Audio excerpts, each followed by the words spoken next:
Cell 10 से लेके 50% की छूट।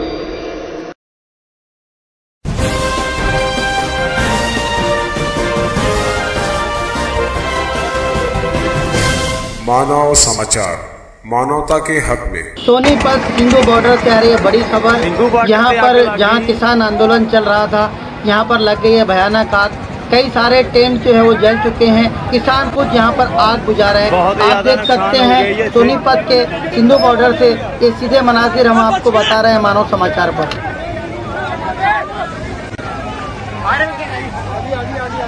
आगी फायर ब्रिगेड आगी।